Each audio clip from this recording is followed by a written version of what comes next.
Magandang araw po sa ating mga kababayan. June 4, 2026. Ang palibot ng Senado ay may mga nakalagay na blue ribbon. Ito ay tanda, mga kababayan, ng pagsisimula ng hearing ng Senate Blue Ribbon Committee. Yan ang sitwasyon ho dito. Napakaraming mga kapulisan na nagkalat. Yung iba kumakain pa. Pero napakarami. Hindi lamang ho dito, mga kababayan, sa may harapan ng Senado, kundi maging sa palibot nitong Senado. Oy, kuya. Ano, sir? Kumuha ka na ng t-shirt na green doon. Sige lang, sir. Ayan. Merong dito sa Jokno Boulevard, meron doon sa Makapagal Boulevard na mga nakaikot, no? Mga nakaikot na napakaraming mga kapulisan. So, dahil nga, mga kababayan, ay darating dito ang 18 Brave Marines para magtumistigo at isiwalat, mga kababayan, yung mga mastermind ng matinding korupsyon sa ating bansang Pilipinas. So ayan, nakatali na, mga kababayan. Nandito rin ang ating mga Duterte supporters at mga taga-suporta ng Brave 12 senators. Ngayon kasi, mga kababayan, 12 senators na lang. Bumaliktad na si Chis Escudero. Posible, mga kababayan, ay natakot si Chis Escudero. Baka kasuhan siya ng plunder, hindi siya makalabas, kaya bumaliktad si Escudero. Kaya sa ngayon 12 na senators, and sana nga, mga kababayan, parang ano lang yun, parang patikim lang yun. Baka magkaroon din ng pagbabago, mga kababayan. Baka bumaliktad na naman ulit si Chis, no? Ngayon talagang tinagurian na si Chis Escudero, mga kababayan, bilang Judas, kung saan ito yung ikinote ni Senator Camille Villar, kung saan, mga kababayan, sabi niya na sino man ang babaliktad, tatalikod ng mga senador ay mas mahigit pa sa isang Judas. Ngayon, may isang bumaliktad nga, si Chis Escudero. At ngayon, mga kababayan, ito ang sitwasyon dito sa harapan ng Senado. Medyo maluwag pa naman, mga kababayan. Ayan, okay pa yung sitwasyon sa mga oras na to. At ngayon nga ay inaasahan na may Tulong tayo sa may sublong mo yan, nasa bridge na sila. sige. 9. 9? Oo. Sige, sir. Cover natin sila. Okay, copy. Ayan po ang mga malaking kababayan. 1 hour pa? Basta mag-standby lang tayo. Okay, copy. So ayan nga, mga kababayan, sitwasyon ho dito sa harapan ng Senado. Ayan.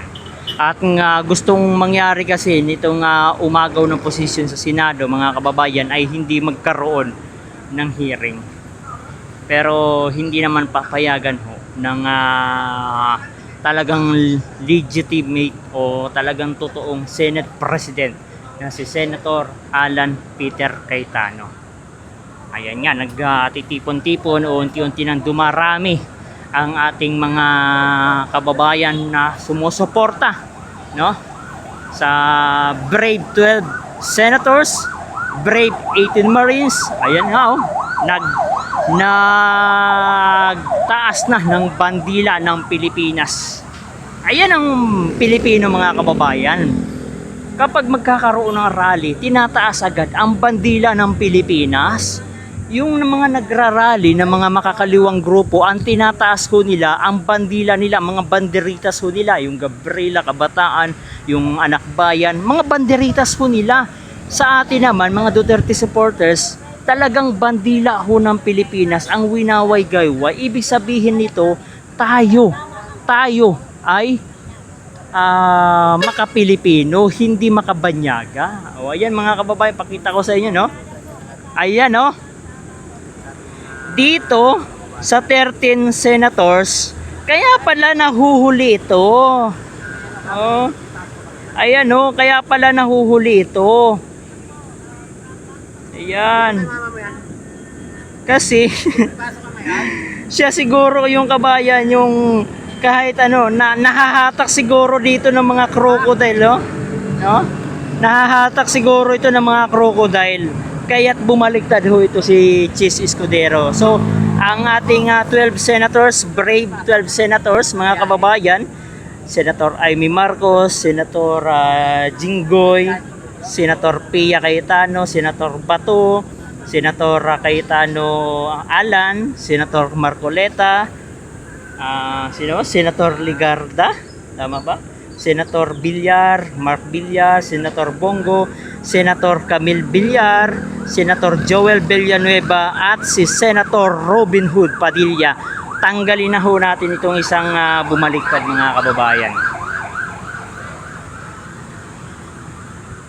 So yan ho ang sitwasyon dito sa harapan ng Senado. Medyo maaga-aga pa naman, no? Mag-aalas 8 pa lamang ho ng umaga. Pero talagang ramdam na ho natin talagang posibleng may mangyari. Hindi natin alam, mga kababayan, baka may biglang bumulaga. Kasi nga sabi ni Senator Rodante Marcoleta, mga kababayan, ay wag kukurap, no? Wag kayong kukurap. Posible may mga darating din dito na mga kaanib ng Iglesia ni Cristo pupunta dito at magbibigay ng suporta. Posible yung ibang mga religious organization pumunta dito para sumuporta. Yung mga taga-suporta ni Senator Alan Peter Cayetano pumunta, Senator Villar at iba pang mga senators pumunta dito para ipaglaban, mga kababayan. Sabi na. So, dapat ho natin, mga kababayan, na ipaglaban na matuloy nga itong tinatawag na Blue Ribbon Committee, kung saan ito yung surprise, mga kababayan, mamaya, no? Posible na may mga surprise na hindi inaasahan, kaya ayaw nitong gumawa ng tawag nito, parang issue na naman kahapon, di ba? Parang nagpalit ng liderato sa Senado. Ayaw na ayaw ho nila, mga kababayan, kasi ilan ho sa kanila ay sangkot, kaya ayaw ho nila ng blue ribbon, mga kababayan. Gusto ho nila magpasakop sa isang crocodile farm. Ayaw nilang magkaroon ng blue ribbon kasi malalaman yung kanilang pagkakasangkot. So yan lamang ho ang ating update dito sa harapan ng Senado, mga kababayan, at antabay ho tayo sa posibleng mangyari, kasi nga sabi ni Senator Marcoleta, huwag kukurap.